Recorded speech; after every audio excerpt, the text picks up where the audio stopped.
Anang udah berapa lama, Pak? No comment. Pak. Pak, yang mereka semua. Mereka tuh kayak semacam monopoli gitu. Realitas kini hadir setiap Sabtu.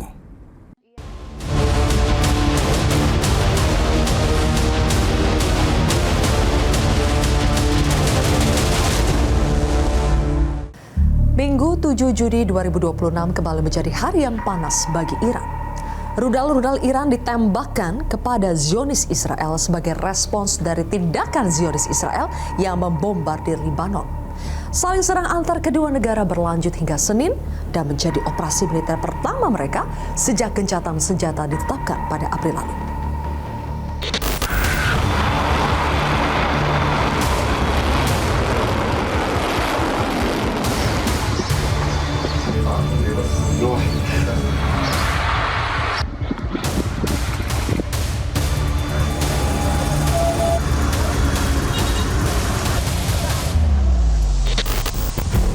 Di balik dentuman suara rudal dan pesawat nirawak, ada sorak-sorai warga Iran yang tumpah ruah di jalan Teheran.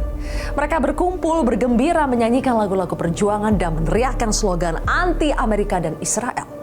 Mereka merayakan langkah militer pemerintah Iran sebagai bentuk hak membela diri.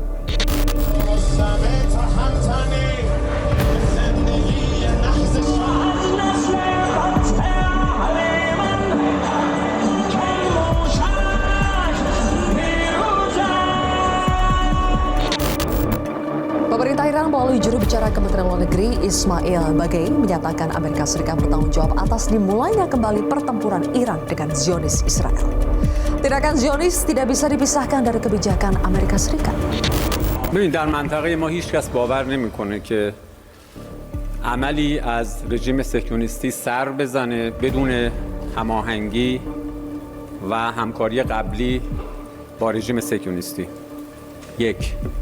دو اینکه ما از نظر دور نداشته باشیم که وزارت خارجه آمریکا صراحتاً دلیل اصلی تحمیل این جنگ علیه ایران رو حمایت از رژیم صهیونیستی ذکر کرده. این موضع رسمی آمریکا بوده. سه اینکه همین الان هم علیرغم ادعای مقامات آمریکایی ما اطلاع داریم که سنتکام هم در زمینه پدافند و هم در زمینه آفند با رژیم صهیونیستی کاملا هماهنگ و همکار هست. Di sisi lain disebutkan dalam kurun waktu kurang dari 24 jam, Presiden Donald Trump menelpon Perdana Menteri Israel Benjamin Netanyahu, membujuk Zionis Israel untuk tidak membalas serangan Iran. Dalam panggilan teleponnya yang kedua, Trump akhirnya berhasil membuat Netanyahu setuju untuk menghentikan serangan. We had a very good conversation and he was hit and he hit back and I can't blame him for that, but he was hit, he hit back and now they've called it quits, so they're gonna just leave each other alone for another week or something. Now they both agreed through me to stop.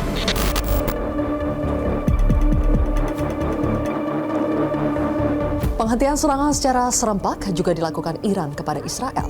Komando militer tertinggi Iran, Hatam al-Anbiya, mengumumkan penghentian serangan kepada Zionis Israel. Menurut IRGC, Iran telah memberikan balasan yang menyakitkan kepada Israel. Meskipun demikian, Iran tetap siap untuk melanjutkan perang jika Israel masih melakukan serangan, termasuk serangan di Lebanon Selatan.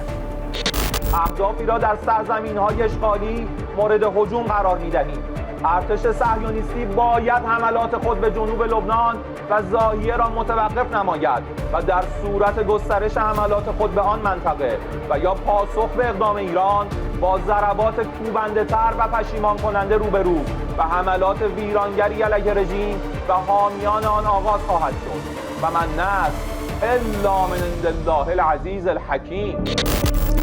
Hubungan kompleks antara Amerika Serikat dan Israel disinyalir mulai mengalami keretakan. Dalam sebuah wawancara, Trump secara terbuka menegaskan dominasi Amerika Serikat atas Israel. Sebuah laporan anonim bahkan menyebut Trump memaki Perdana Menteri Netanyahu dengan kata-kata kasar. אזרחי ישראל היקרים, לפני שנה יצאנו למתקפת מנע היסטורית נגד הכוונה של איראן להשמיד אותנו בפצצות אטום. את האיום המיידי הזה סיכלנו, וגם חיסלנו את הרודן חמינאי. אם לא היינו פועלים בזמן ובעוצמה, לא היינו פה היום. ואני מתחייב, ושוב מתחייב, לאיראן לא יהיה נשק גרעיני. Presiden Donald Trump memperingatkan Israel agar tidak mengambil langkah yang berpotensi menggagalkan perundingan antara Washington dan Teheran. Menurut Trump, proses perundingan Amerika Serikat Iran sudah masuk dalam tahap yang menentukan. Tindakan Zionis Israel termasuk serangannya kepada Lebanon tentu menghambat negosiasi damai karena melanggar salah satu syarat yang diajukan Iran kepada Amerika. And we're in the final throes of what will be a very, very good deal that will not allow in any way, shape, or form nuclear weapons, etc. And that it straight will open up right away. It'll open up immediately upon signing, which could be in 2 or 3 days. Trump bahkan mengancam Netanyahu bahwa Israel akan berperang sendirian jika kembali menyerang Iran. Ancaman ini dinilai sebagai sinyal paling keras yang pernah disampaikan Trump kepada Netanyahu sejak konflik Iran pecah.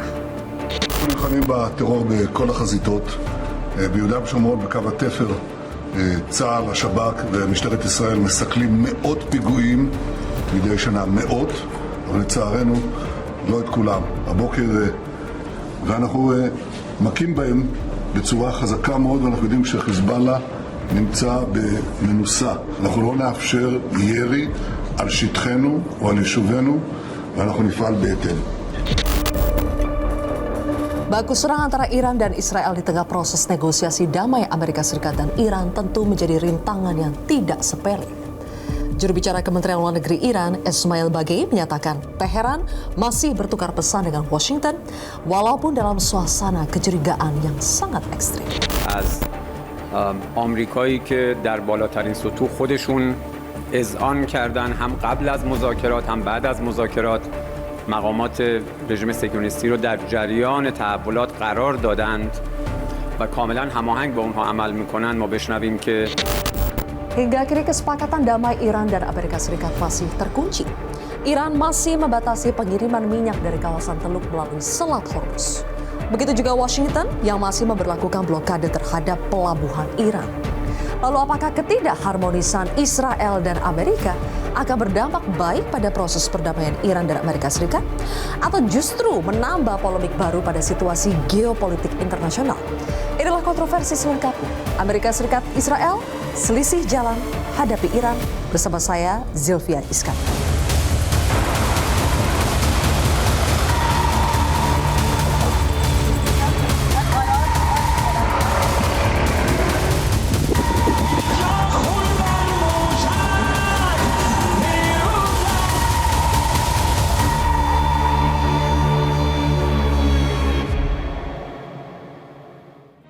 Pemirsa, telah hadir 3 narasumber di studio Metro TV. Di sebelah kanan saya adalah pakar strategi PPAU, alumni USS Air War College, sekaligus mantan pilot pesawat tempur F-5 dan F-16. Ada Marsma TNI Purnawirawan Agung Sasongko Jati atau Pak Syarki. Selamat malam. Selamat malam. Kemudian juga ada Direktur Hubungan Eksternal dari ISI, Aisyah R. Kusuma Somantri. Selamat malam, Mbak Aisyah. Selamat malam, Mbak Zul. Dan juga ada Faisal Asegaf, pakar Timur Tengah. Selamat malam, Mas Faisal. Sebelum kita membahas lebih jauh soal perselisihan antara Amerika Serikat dengan Zionis Israel, saya mulai dulu dari peristiwa terkini di mana konflik antara Amerika Serikat dengan Iran kembali memanas dan per hari ini Selat Hormuz kembali ditutup. Apa yang sebetulnya menyebabkan eskalasi ini kembali terjadi? Yang pertama kita tahu kan salah satu tuntutan Iran gencatan senjata itu adalah termasuk di Lebanon. Kenapa ini Iran menekankan hal itu? Karena Hizbullah itu adalah milisi pertama yang didukung oleh Iran. Yang dibantu pembentukannya oleh Iran pada 1982 setelah terjadi invasi Israel ke Lebanon pada 1982 yang sampai ke ibu kota Beirut. Nah, kemudian juga Hizbullah ini adalah milisi terkuat, milisi Syiah terkuat karena sama-sama Syiah dan Hizbullah ini adalah salah satu milisi terkuat yang dibantu oleh Iran. Kemudian juga kenapa Lebanon ini penting? Karena di wilayah Lebanon Selatan itu basis Syiah dan bukan juga basis Hizbullah yang langsung berbatasan dengan Israel. Jadi buat Iran penting untuk menjaga kesolidan terus kekuatan dari Hizbullah. Karena sebelumnya kan ada sedikit guncangan setelah jatuhnya rezim Assad yang masuk dalam pro-Iran atau anti-Zionis juga. Karena pengiriman persenjataan Iran untuk Hizbullah itu terhambat. Karena wilayah Suriah itu berbatasan dengan Lebanon, Beirut, Damaskus itu sekitar 2 jam perjalanan bermobilnya. Jadi memang kenapa Iran akhirnya menjadikan gencatan senjata di Lebanon sebagai syarat untuk kembali berunding dengan Amerika Serikat, karena di situ ya itu tadi ada Hizbullah yang mereka dukung dan merupakan proksi yang sangat penting untuk menghadapi Israel. Sebelumnya kan kita mendengar kabar bahwa Amerika Serikat yang meminta Israel untuk menghentikan serangan terhadap Lebanon maupun kepada Iran. Tapi kenapa per hari ini malahan Amerika Serikat ikut menyerang Iran?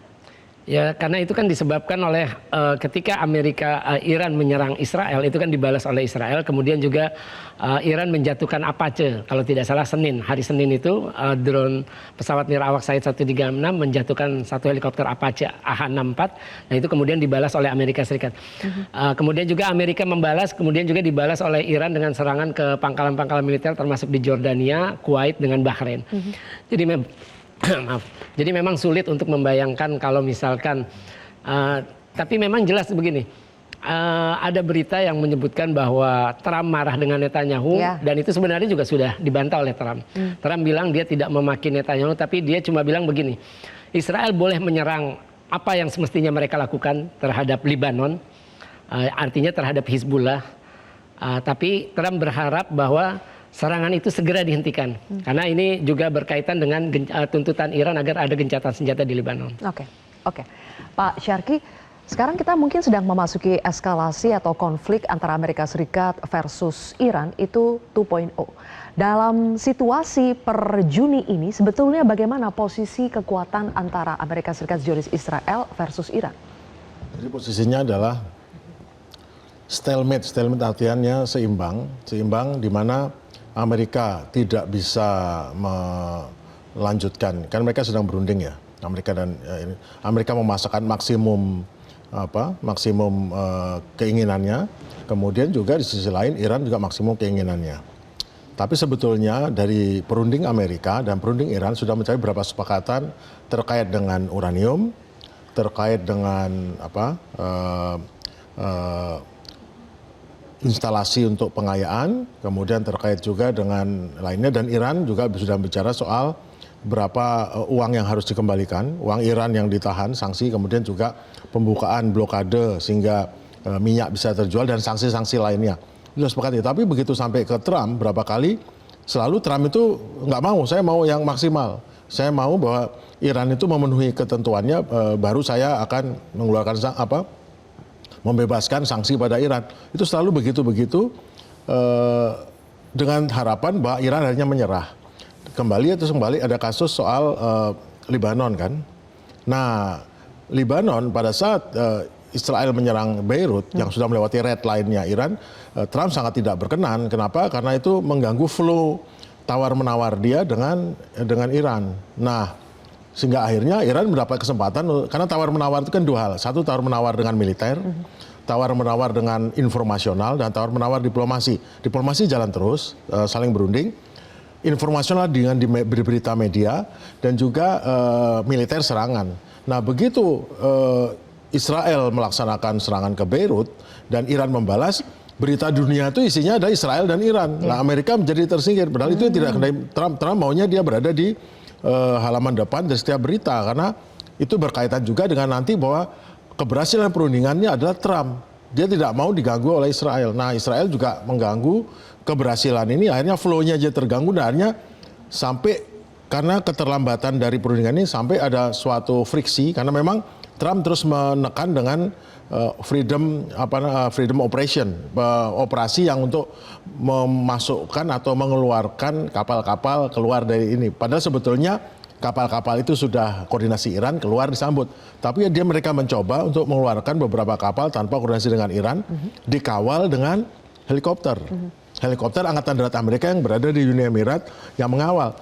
selama beberapa hari nggak masalah. Tapi kan setelah dipelajari oleh Iran, pada akhirnya helikopter itu tertembak dengan apa? Dengan rudal drone yang ditembakkan tanpa memancarkan sinyal radar dari pantai Iran, ditembakkan rudalnya ini dengan sensor inframerah mencari sendiri, ketemulah dengan helikopter, ketembak, jatuh. Jatuhnya karena memang ledakan cuma 20 kg jadi tidak fatal, jatuh. Nah, ini yang terjadi lagi apa? Akhirnya panggungnya diambil lagi, dan juga yang terjadi balasan daripada Iran kepada Israel mengakibatkan tingkat permasalahan. Kenapa? Karena Amerika kali ini untuk tidak membantu Israel dalam menyerang ke Iran tidak dibantu, saat diserang oleh Iran tidak dibantu. Dalam serangan yang melibatkan hampir 25 rudal itu, Iran mengerahkan 50 rudal penangkisnya. Setelah saya itu Iran, wah, Israel menjadi panik nih karena tidak dibantu Amerika. Akhirnya Amerika mengambil alih lagi, akhirnya yang tadinya jatuhnya helikopter dianggap biasa oleh Trump, diangkat menjadi tidak biasa, dan akhirnya dialihkan menjadi Trump kembali mengambil alih, sehingga Amerika berada di panggung lagi, Israel mundur. Jadi seperti itulah. Tidak mau tenggelam dalam pemberitaan ya. Jadi itulah yang terjadi. Baik, oke. Mbak Aisyah, Anda melihat bahwa sekarang sedang memasuki eskalasi sementara saja sambil buying time ya, tarik ulur negosiasi, atau kita sedang memasuki eskalasi tahap baru? Saya kira ini tergantung dengan apa yang dilakukan oleh semua orang. Karena kita lihat di sini sebenarnya selain apa yang disebutkan oleh Mas Faisal, Pak Agung, saya kira sebenarnya ini sangat tergantung dengan politik domestik di Amerika Serikat sendiri. Jadi Donald Trump saat ini sedang terjepit sebenarnya karena dia menghadapi tekanan pertama dari hawkish Amerika yang memang mendukung peperangan ini untuk terus berlanjut.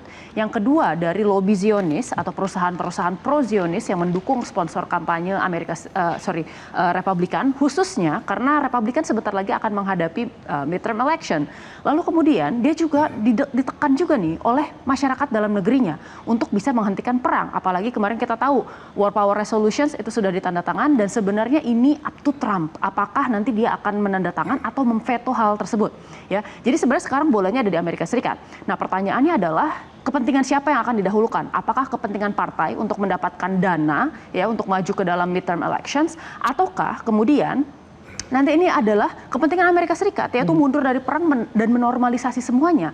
Masalahnya Donald Trump membutuhkan sebenarnya kemenangan simbolis itu, dan dia pilih satu kemenangan simbolis yang kira-kira bisa dicapai, yaitu adalah nuklir. Jadi sebenarnya untuk Amerika Serikat pertanyaannya adalah apakah ya Donald Trump bisa break free dari tuntutan-tuntutan semua orang yang ingin sebenarnya perangnya berlanjut. Lalu kemudian kita lihat dari Iran, apakah Iran bisa mengontrol diri? Ya, karena saya kira di sini Iran ini menggunakan maximalist approach, betul kata Pak Agung. Tetapi kita lihat sebenarnya Iran mengetahui betul kondisi dalam negeri di Amerika Serikat. Dia merasa bahwa setelah War Power Act Resolution ini ditandatangan, maka kemudian Iran ini memiliki keunggulan karena dia tahu bahwa Amerika Serikat tidak akan punya resources untuk bisa melanjutkan perang ini dalam jangka waktu panjang.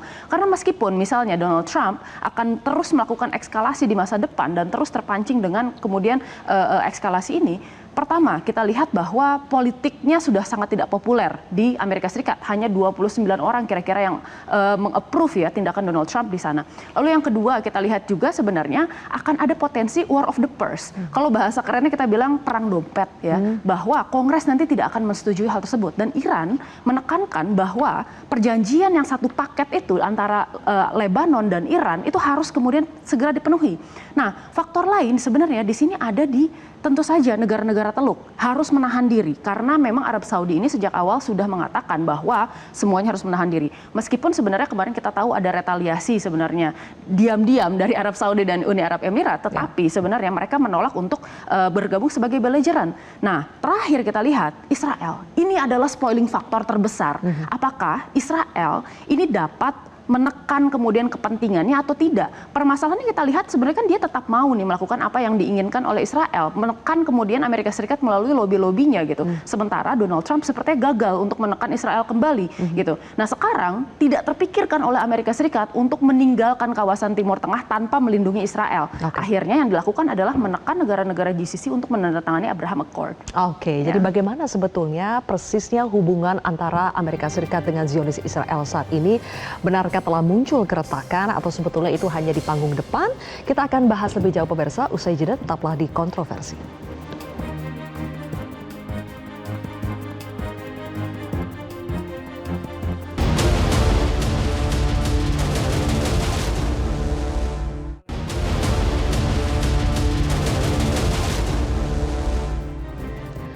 Beberapa kali muncul informasi bahwa Trump berbeda pandangan dengan Netanyahu, bahkan memaki, kemudian juga mengancam akan meninggalkan Israel. Tapi apakah itu yang sebetulnya terjadi memang seperti itu atau ini hanya friksi kecil saja, Mas Faisal, dan tidak akan mengganggu hubungan mereka? Saya kira kalau kita lihat rekam jejak Trump ya, rekam jejak Trump sih sulit untuk percaya kata-kata Trump. Terus yang kedua, rekam jejak Trump itu adalah presiden Amerika Serikat paling berjasa kedua buat Israel setelah Harry Truman. Harry Truman kan hanya butuh 11 menit untuk mengakui Israel setelah dideklarasikan oleh David Ben-Gurion 14 Mei 1948. Apa jasa yang sudah dilakukan Trump untuk Israel? Itu jasa yang paling fenomenal adalah ketika pada 6 Desember 2017 Trump memberikan pengakuan terhadap Yerusalem baik barat maupun timur sebagai ibu kota Israel. Artinya itu sesuai dengan undang-undang yang sudah disahkan oleh Knesset Parlemen Israel pada 1980, yaitu Jerusalem Basic Law, hukum dasar Yerusalem, bahwa undang-undang yang sudah disahkan oleh Israel itu menunjukkan bahwa menyatakan bahwa ibu kota abadi Israel adalah Yerusalem, barat maupun timur, dan tidak bisa dibagi dua dengan Palestina. Makanya dengan pernyataan Trump kemudian diikuti oleh langkah memindahkan kedutaan besar Amerika dari ibu kota Tel Aviv ke Yerusalem, itu tentu saja sangat menguntungkan Israel dan tentu merugikan Palestina. Ya, kemudian kalau kita lihat dengan Dewan Perdamaian, terus pasukan ke Gaza, itu juga adalah jasa kedua yang ingin dilakukan Trump buat Israel, yaitu bagaimana menghabisi semua pejuang Palestina, terutama Hamas dengan Jihad Islam, dua faksi terbesar di Gaza, supaya tidak lagi mengganggu keamanan dan eksistensi Israel. Karena sejak serangan 7 Oktober 2023 itu kan terjadi perubahan perspektif, baik di elit politik maupun militer Israel ataupun di kalangan Hamas maupun pejuang Palestina lainnya. Untuk Hamas ternyata mudah ya, pertahanan Israel itu masih mudah ditembus. Dengan serangan 7 Oktober itu kan ada invasi ke wilayah selatan, permukiman selatan. Nah, buat Israel, kalau kata dalam kalimat bahasa Ibrani bitachon itu artinya keamanan mutlak. Jadi buat Israel selama masih ada Hamas, artinya keamanan dan eksistensi Israel itu juga terancam. Nah, ini yang ingin dilakukan Trump, bagaimana menghabisi pejuang Palestina, dukungan Iran agar tidak lagi mengganggu keamanan Israel. Nah, kemudian adalah dengan bersama-sama dengan Israel melakukan serangan agresif sejak 28 Februari lalu. Itu kan tujuannya bagaimana menghabisi atau menumbangkan rezim Mullah yang anti-Zionis, yang sangat mendukung kelompok-kelompok pejuang nasionalis baik di Gaza, terus kemudian juga Hizbullah di Lebanon, atau koalisi milisia di Irak, ataupun Al-Husyun di Yaman. Jadi kalau saya melihat sangat tidak mungkin ya kalau kita melihat ada keretakan hubungan Trump atau sampai meninggalkan, itu sangat tidak mungkin. Karena sudah terlalu panjang hubungan historis mereka. Karena hubungannya sudah sangat panjang. Salah satu penyumbang terbesar dana kampanye Trump waktu terpilih itu adalah Sheldon Adelson, Raja Kasino Las Vegas. Itu salah satu penyumbang dana terbesar. Saya pernah menghubungi istrinya, Miriam Adelson, tapi dia waktu itu saya menghubungi via WhatsApp. Saya ingin wawancara tentang bagaimana, berapa jumlahnya, kenapa Anda itu. Karena salah satu yang wacana yang beredar di Israel adalah dengan sumbangan itu, Trump nantinya akan mengakui tepi barat sebagai wilayah kedaulatan Israel. Karena itu bagian, kalau menurut mereka itu Israel itu adalah Judea dan Samira, sesuai dalam Alkitab Ibrani. Oke, baik. Jadi tidak mungkin lah ya sampai Amerika itu meninggalkan Israel. Kalau Mbak Aisyah melihatnya, apakah perbedaan yang beberapa kali kita dengar ini bersifat taktis atau sudah menyentuh perbedaan tujuan strategis antara Trump dengan Netanyahu? Kalau dari segi tujuan strategis, sebenarnya dua-duanya memiliki tujuan yang kurang lebih sama. Di awal sebenarnya ya Amerika Serikat jelas ingin mendukung Israel, karena betul ya dari segi politik Amerika Serikat itu tidak lepas dari lobi-lobi Zionis, khususnya dari bagaimana kemudian AIPAC ini memegang peranan sangat besar di dalam politik Amerika Serikat gitu. Nah, tujuan mereka kan utamanya adalah yang pertama mengganti rezim Mullah yang ada di Iran dengan rezim yang Syah, kemungkinan besar ya, yang pro Amerika Serikat dengan Israel, dan kemudian kalau itu tidak berhasil memporak-porandakan Iran. Jadi dibikinlah itu seperti Syria yang terjadi perang sipil terus-menerus, lalu kemudian ada dissent di antara masyarakatnya, tetapi kan itu ternyata tidak berhasil. Jadi di saat seperti ini saya kira sebenarnya ini mulai nih terjadi adanya perpecahan. Amerika Serikat saya kira di sini ingin menyelamatkan sebenarnya apa yang bisa diselamatkan. Yang pertama, dia melihat bahwa ada kepentingan yang kemudian harus dipertahankan di sini, yaitu adalah konstituen politik Amerika Serikat. Karena Donald Trump dalam janji politiknya pada dasarnya dia mengatakan ada 3 hal yang ingin dia penuhi. Yang pertama adalah pengusiran imigran yang ilegal, ya. Yang kedua itu adalah menurunkan harga-harga barang di Amerika Serikat. Yang ketiga ini adalah menghentikan seluruh perang di luar negeri. Permasalahannya 2 dari 3 janji politik ini sudah dilanggar, dan kita tahu bahwa rating politik Trump saat ini itu sangat rendah gitu ya dibandingkan dengan presiden-presiden Amerika Serikat lainnya gitu. Nah, oleh karena itu sebenarnya Trump harus memilih bagaimana caranya membuat win-win solution yang bisa menyenangkan semua hal, dan saya rasa itu merupakan sesuatu yang sebenarnya cukup mustahil gitu ya dalam kondisi seperti ini. Nah, yang terlihat apa yang dilakukan Trump adalah dia berusaha untuk sebenarnya tetap mendukung ya hawkish politician Amerika, Lindsey Graham dan teman-temannya ini untuk bisa mendapatkan dukungan ketika nanti pemilu setelah di bulan November nanti.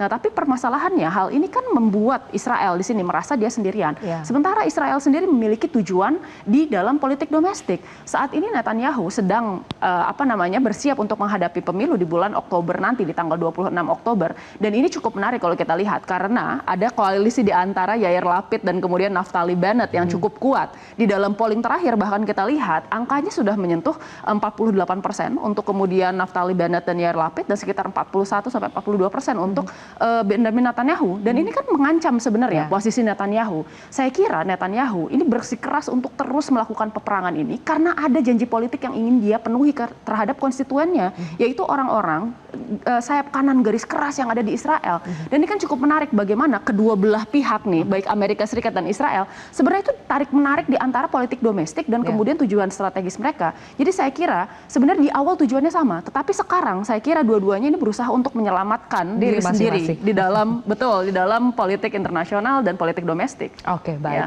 Jadi Pak Syarki, kalau kita lihat Israel itu sekarang punya kepentingan politik domestik, begitu juga dengan Amerika, tapi Israel lebih membutuhkan perang ini dibandingkan Amerika. Apakah Israel bisa tetap maju untuk melanjutkan perangnya tanpa bantuan dari Amerika? Tidak akan bisa, karena bagaimanapun juga Israel itu hanya negara kecil dengan kemampuan persenjataan yang besar, tapi itu sebenarnya dukungan Amerika, dan secara kualitatif atau kuantitatif itu dia tidak akan mampu untuk melawan negara sebesar Iran. Jadi gini, saya melihat bahwa meskipun jadi ada masalah di Israel, masalah luar negeri dan masalah dalam negeri. Luar negeri terkait dengan tujuan nasionalnya, dalam negeri terkait dengan nasib politiknya Netanyahu. Demikian pula Trump sama, dalam negeri dia terkait dengan nasib politik daripada dia dan partainya, untuk luar negeri dengan tujuan nasional. Perbedaannya di tujuan nasional. Kalau Amerika tujuan nasionalnya mempertahankan hegemonik atau status adidaya Amerika seluruh dunia, khususnya untuk Timur Tengah.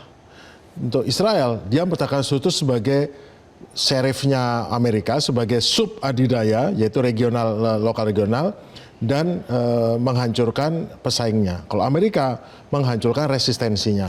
Karena kita tahu setelah selesainya Perang Dingin, di mana Uni Soviet bubar, tetapi Timur Tengah masih terbagi pada pihak yang waktu itu blok sosialis, itu jelas anti Amerika semua, Partai Baath, Suriah, Irak, dan semuanya, dan ditambah dengan Iran, ya. Kemudian dengan kerajaan-kerajaan yang sebetulnya mendukung Amerika ataupun di bawah Amerika. Jadi, nah gimana caranya sesuai dengan memang kaum neokon itu sudah ada 7 negara yang harus ditaklukkan, dan terakhir Iran ya. Mungkin Turki juga belakangan. Kan agar apa? Agar tidak terjadi resistensi atau perlawanan. Nah sekarang Amerika untuk dalam rangka menaklukkan Iran, strateginya dia jelas tidak bisa menggunakan cara opsi militer.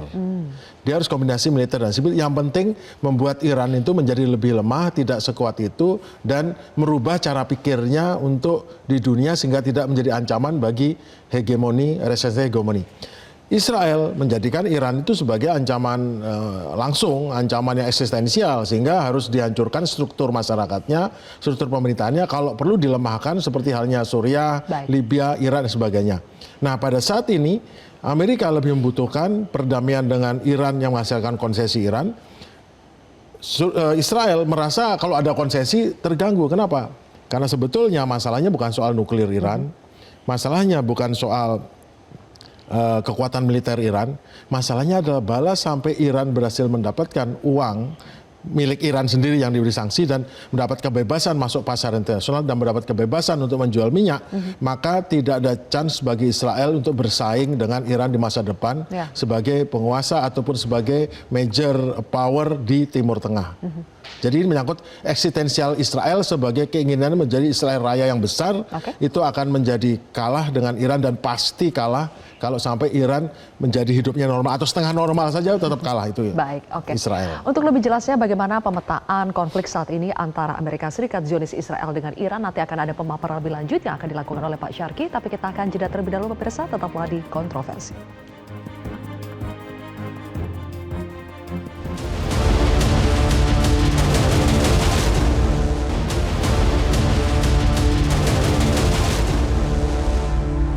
Konflik antara Amerika Serikat, Zionis Israel dengan Iran sudah memasuki bulan ketiga sejak meledak pada tanggal 28 Februari lalu. Lalu bagaimanakah sekarang kondisi terkini dan juga strategi divergensi yang dilakukan oleh ketiga negara ini? Bagaimana Pak Syarki, boleh dimunculkan infografiknya? Oke, terima kasih. Jadi ada perbedaan divergensi strategis atau perbedaan strategis antara Amerika dan Israel, khususnya pada sosok Trump dan sosok daripada Netanyahu. Di mana prioritas strategi dari Amerika adalah stabilitas dan deeskalasi karena harus segera cepat karena masalahnya adalah ekonomi dan masalah lain tergantung itu adalah kondisi politik daripada pemerintahan Trump. Sedangkan sisi lain Netanyahu dalam hal Israel, dia tujuan utama adalah penghancuran total ancaman Iran. Kenapa? Karena justru dengan makin menyerang, makin merusak Iran, makin peluangnya Israel untuk eksis atau lebih mendapat keuntungan lebih besar. Nah, pada saat inilah, pada saat Iran dan Amerika berhasil mencapai tujuan, mencapai perundingan, mencapai titik temu, maka pasti Israel akan mengganggu. Itu yang terjadi. Ya, berikutnya. Next anunya mungkin. Nah, grafik selanjutnya ya. Apa tadi ada pertanyaan dari host bahwa apakah Israel memerlukan Amerika? Sepenuhnya ya. Tanpa Amerika tidak mungkin ada serangan kepada Iran yang menggunakan bom menghancurkan instalasi nuklir bawah tanah, tidak mungkin ada jamming, tidak mungkin ada kebebasan dan tidak mungkin ada dukungan senjata karena semua senjata ini praktis 100% buatan Amerika, meskipun itu dibuat buatan Israel tapi praktisnya itu Amerika juga. Sehingga Netanyahu memiliki dilemanya apa? Dilema tekanan dari Amerika, kamu jangan ganggu perundingan saya, tekanan dari pengadilan dia mau diancam korupsi kalau sampai perang ini berhenti, dari rakyat Israel yang pengen bahwa dia harus melanjutkan perang dan menang perang, dan tekanan dari Iran yang memaksa membuat front Libanon. Karena Libanon meskipun kelihatan Israel menghantam Hezbollah setiap hari, pada praktiknya pasukan darat Israel sangat kewalahan menghadapi taktik perang gerilya daripada Hezbollah yang menggunakan taktik dari Rusia menggunakan drone FPV. Oke, tapi Pak Syarki, apakah dengan kondisi stok persenjataan Amerika Serikat saat ini juga, apakah masih mampu untuk membantu Israel? Amerika sendiri dalam perang 40 hari menghabiskan 50% stoknya. Rudal Patriot itu yang habis ditembakkan 1000 buah dan menghabiskan separuh dari asetnya, hanya dalam waktu 3 bulan hanya mampu produksi 172. Padahal kemarin saja pada saat menyerang Israel, Iran menggunakan 30 rudal dan itu Israel harus menembakkan lebih daripada 60 rudal dengan biaya sangat mahal, dan itu juga akan membuat cepat sehingga akhirnya Israel minta pada Amerika, akhirnya sekarang ada operasi militer Amerika yang akhirnya perhatian Iran teralih ke Amerika, Israel berhenti. Karena sebetulnya Israel itu kesulitan bukan karena sukses menangkis ini, tetapi kesuksesan itu dibayar dengan mahal dengan 2 kali jumlah ini dengan hampir 100 kali biayanya untuk menahan. Itu berat sekali. Mungkin jadi ketika Israel harus bernafas dulu, disitulah Amerika masuk untuk membantu. Mungkin ada next slide. Oke, infografik selanjutnya. Nah, ini ketiga. Jadi sisi jalan strategis itu adalah intinya adalah Amerika itu dibutuhkan untuk sebagai garansi. Dan ini sekarang adalah persisian paling besar itu bukan soal dia teman dekat. Masalahnya adalah kemarin pada saat Israel menyerang Iran sama sekali tidak dibantu Amerika. sehingga Israel hanya bisa menyerang dengan pesawat terbatas, mungkin cuma 2 lusin pesawat.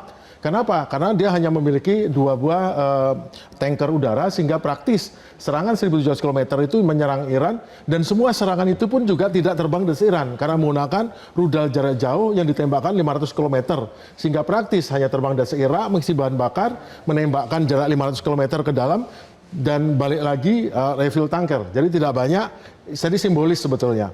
Kemudian di sisi lain, pada saat diserang oleh Iran sebagai balasan, rudal-rudal Patriot Amerika dan THAAD sama sekali tidak membantu menyerang, dan Israel harus bertahan menyerahkan lebih dari 60 kali tembakan rudal pencegah, dan kemudian saat Israel diserang lagi yang kedua kali oleh Iran, itu berarti nah akhirnya Israel sebetulnya dia sudah menyerah dan menyerahkan Amerika. Dengan gimana caranya? Paginya Trump bilang bahwa ini soal kecil nih, jatuh nih pesawat helikopter. Tapi siangnya setelah melihat situasinya dan melihat Israel kesulitan untuk menangkis dan kehabisan banyak ini, akhirnya ini masalah besar. Akhirnya dialihkan dengan menyerang ini, sehingga perhatian teralihkan. Jadi sebetulnya kerjasama ini sekarang kembali adalah kerjasama sandiwara untuk membuat bagaimana perhatian tidak menyerang ke Israel lagi. Dan Israel lihat saja kan tidak menyerang ke Beirut, meskipun menyerang ke Lebanon Selatan, tapi tidak berani menyerang Beirut. Dan mulai saat ini yang jelas Iran sudah membuat suatu garis baru, yaitu kalau kamu serang Beirut atau serang berlebihan di sana, saya akan balas. Dan itu sudah membuat kesimpulan, dan Amerika sudah menegaskan juga, saya tidak bantu kalau ini ternyata membuat masalah begini. Dan Amerika nggak mau bantu, kenapa? Karena nanti juga kehabisan rudalnya, rudal Patriot kan mahal sekali. Dan juga terbukti Amerika agak kesal juga, kenapa? Karena pada saat perang di 40 hari kemarin, ternyata Amerika menembakkan rudal pencegat drone dan rudalnya Iran itu jauh lebih banyak, 3 kali lipat daripada ditembakkan Israel. Kan agak curang, tricky gitu loh. Dan akhirnya sekarang adalah bagaimana Trump ini jadi masalah di balik Amerika lagi. Yaitu kenapa? Ya dia sekarang harus mengatur agar perundingan ini menjadi tetap jalan dengan Iran. Dan yang jelas Trump sudah bilang nih, kemarin, meskipun sekarang kelihatan agak galak gini, tapi sebelumnya udah bilang bahwa mungkin perundingan ini atau MOU ini ditandatangani dengan nanti nuklir belakangan deh. Kita sekarang yang penting berhenti saja. Itu sudah mengeluarkan sinyal seperti itu. Dan sinyal itu artinya apa? Ya Amerika harus mengalah pada Iran kali ini, mengikuti 10 poin Iran, dan mungkin Iran berapa. Tapi untuk itu dia harus kelihatan gagah dulu, tembak dulu. Polanya masih sama ya Pak? Iya, betul. Amerika ya. Baik, terima kasih Pak Syarki. Kami persilakan untuk duduk kembali. Dan karena masih ada waktu, saya ingin minta Mas Faisal untuk menanggapi. Sebetulnya ketika posisinya sekarang seperti ini, di mana posisi negara-negara Teluk? Apakah mereka tetap dalam posisi diam saja, wait and see? Atau mereka sekarang akan memasuki babak yang mereka akan lebih maju untuk lebih berani untuk membela Amerika Serikat atau Israel? Kalau kita lihat kan memang selama ini kan 6 negara Arab di kawasan Teluk Persia, Arab Saudi, Uni Emirat Arab, Bahrain, Qatar, Kuwait dengan Oman itu kan selama ini kan selalu mengandalkan sistem pertahanan negara mereka maupun kelangsungan rezim monarki mereka terhadap persenjataan Amerika Serikat. Jadi memang mereka tidak bisa secara langsung ikut terlibat berperang melawan Iran, tapi ya dengan menyediakan pangkalan-pangkalan udara mereka untuk selama ini, atau menjadikan wilayah mereka sebagai pangkalan udara Amerika atau militer Amerika, ya itu sebagai bentuk dukungan. Kita tahu sebelumnya ada berita bahwa Arab Saudi, Uni Emirat Arab, terus Bahrain, itu kan setuju agar Trump terus melanjutkan perang dengan Iran, karena mereka sudah merasakan ternyata Iran juga ancaman bagi mereka. Walaupun tidak diserang aset-aset ataupun kepentingan mereka, tapi pangkalan militer Amerika yang ada di sana itu diserang, dan itu mengganggu perekonomian. Dalam arti dengan penutupan Selat Hormuz karena perang, itu kerugian itu 2,3 miliar dolar dirasakan oleh negara-negara Arab Teluk, negara Arab yang ada di Teluk Persia, terkait tidak bisa mengirimkan pasokan minyak. Itu kerugian paling besar dialami oleh Arab Saudi sebagai pengekspor minyak terbesar, itu 1 miliar dolar. Kemudian disusul Uni Emirat Arab sekitar 350 atau 400 juta dolar per hari ini kerugiannya. Jadi 2,3 miliar gegara Iran menutup Selat Hormuz. Jadi kalau saya melihat, jadi ya negara-negara Arab Teluk ini tidak akan berani terang-terangan melawan Iran, walaupun ada berita tadi seperti disampaikan Ibu Aisyah, Uni Emirat Arab bekerja sama, terus kemudian mereka sebelumnya juga mengimpor ada kiriman Iron Dome, baterai Iron Dome untuk menghadapi serangan peluru kendali maupun drone Iran. Tapi kalau untuk melawan terang-terangan dan Iran akan sulit. Jadi mereka mungkin hanya tetap diam, tapi tetap memberikan dukungan terhadap Amerika ya. Salah satu caranya dengan diam, bukan artinya mengecam atau bagaimanapun. Baik, dan sebaliknya apakah Iran akan terus memanfaatkan Selat Hormuz sebagai strategi atau Iran akan melebarkan, akan seperti yang sudah pernah disampaikan bahwa mereka tidak akan segan untuk menyerang pangkalan udara atau fasilitas yang dimiliki Amerika Serikat maupun Israel yang berada di negara-negara Teluk. Nanti kita akan bahas lebih jauh pemirsa, usai jeda.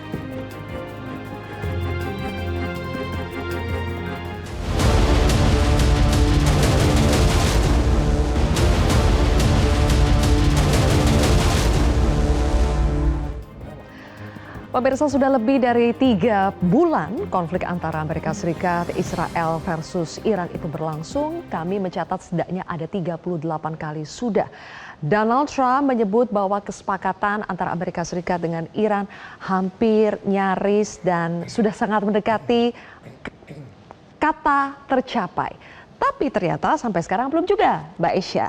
Jadi setelah Iran sekarang kembali agresif lagi melancarkan serangan, akan nasibnya seperti apa negosiasi antara Amerika Serikat dengan Iran? Perang itu cuma selesai di 3 hal. Yang pertama kita bicara tentang kemenangan secara militer, yang kedua adalah kelelahan ekonomi, yang ketiga adalah melalui jalur diplomasi dan negosiasi. Saya kira sekarang sudah tidak mungkin lagi mencapai itu melalui jalur militer. Ya, yang sekarang dilakukan ini mengulur waktunya sehingga terjadilah namanya chicken game theory gitu ya. Siapa ini yang duluan kemudian kelelahan secara ekonomi. Tapi kan sebenarnya lebih bagus kalau diselesaikan melalui jalur ketiga, yaitu jalur yang sebenarnya ingin dipupuk oleh Donald Trump maupun kemudian pemerintah Iran, yaitu melalui jalur negosiasi. Permasalahannya sampai sekarang sticking point-nya masih ada. Jadi pertama kita bicara tentang masalah Selat Hormuz, jelas karena ini merupakan bargaining chip terbesar Iran yang bahkan digadang-gadang lebih sakti dibandingkan senjata nuklir. Karena apa? Karena memang bisa digunakan dan ini berpengaruh terhadap global ekonomi dan memberikan tekanan besar terhadap politik domestik Amerika Serikat maupun kemudian perspektif dunia terhadap Amerika Serikat itu sendiri. Lalu yang kedua, ini permasalahan perang di Timur Tengah. Ini mencakup seluruh front, termasuk diantaranya adalah front Lebanon. Ya, yang sekarang kita tahu bahwa tadi seperti kata Pak Faisal bahwa ini sebenarnya merupakan salah satu aliansi terdekat Iran, proksi terdekat Iran yang harus dilindungi dan Amerika Serikat dan Israel merasa bahwa ini merupakan sesuatu yang sulit untuk diwujudkan. Apalagi Israel yang sebenarnya ingin memundurkan buffer zone-nya ke wilayah Sungai Litani. Lalu yang ketiga permasalahan nuklir. Nah, cerdasnya Iran ini akan berusaha untuk memundurkan perang ini ya sehingga kemudian Amerika Serikat kelelahan secara ekonomi, bargaining position Iran semakin besar dan Iran berusaha melakukan strategi decoupling sehingga permasalahan nuklir ini bisa dibicarakan nanti. Nah, yang kita terlihat ini kan Amerika Serikat sebenarnya merasa bahwa nuklir ini harusnya gampang. Karena apa? Apa yang dibicarakan meskipun Trump bilang this will be the greatest deal of them all. Tapi permasalahannya kalau dilihat poin per poin, apa yang dibicarakan sekarang dan diminta oleh Amerika Serikat itu sempat dibicarakan pada JCPOA di tahun 2015. Jadi Trump hanya mengulang kembali upaya yang sebenarnya sudah pernah dicapai ketika masa perang masa Presiden Obama. Ini kan menarik gitu. Nah, sekarang ketika Amerika Serikat membutuhkan secara desperate kemenangan simbolik tersebut, Iran ini berusaha untuk kemudian menekankan maximalist approach. Yang kita menarik kan ini melihat ya bagaimana kemudian pada akhirnya deal ini bisa tercapai dengan kemudian 3 sticking point dan Iran yang terus-menerus menekan untuk decoupling. Dan kita lihat romannya sepertinya Amerika Serikat akan fold untuk menuruti keinginan Iran.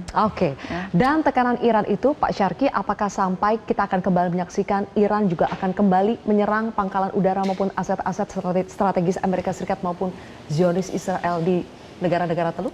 Iran menyatakan bahwa strateginya yang baru, strategi keamanan nasional baru adalah sekarang kita akan preemptif. Artinya apa? Ada serangan dimanapun mengganggu kepentingan Iran, baik itu di Hormuz, baik itu terhadap Iran langsung atau terhadap Lebanon atau terhadap Palestina, dia sebut itu adalah serangan yang harus dibahas 1,5 kali.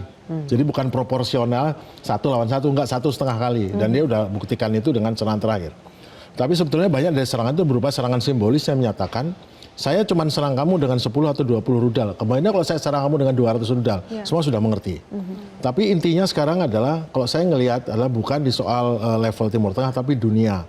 Di mana Iran dengan di belakangnya negara-negara Global South dan China, Rusia, Amerika yang sekarang punya teman namanya Israel dan yang tidak banyak teman di dunia, menunjukkan adidaya yang sedang declining, sedang turun, itu sedang berlomba pengaruh. Dan jelas Iran berhasil merebut sebagian pengaruh yang tadinya dikuasai penuh oleh Amerika di Timur Tengah, sekarang sudah sebagian sudah ambil Iran karena sebagian orang tidak percaya bahwa Amerika bisa melindunginya dan harus berkompromi dengan Iran.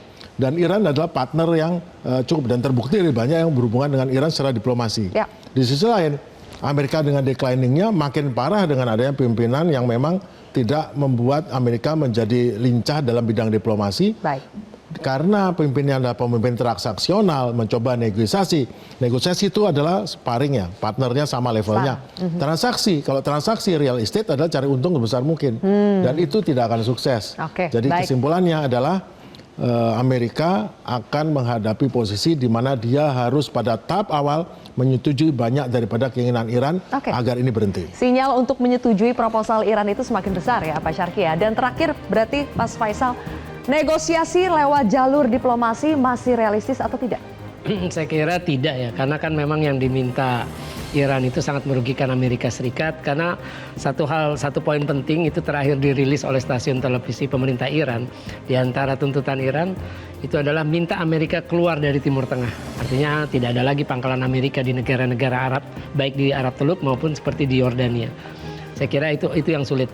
Jadi Iran sini ingin membuktikan bahwa mereka sebagai korban itu tidak akan menyerah walaupun coba ditekan. Mereka ingin membela hak-hak mereka yang selama ini memang sudah dirampas. Hak mereka untuk akses ke ekonomi internasional, kemudian mereka juga aset-aset mereka dibekukan, hak mereka untuk hidup aman, ya itu tadi. Jadi memang sulit untuk ini. Saya kira nanti Trump akhirnya akan mundur.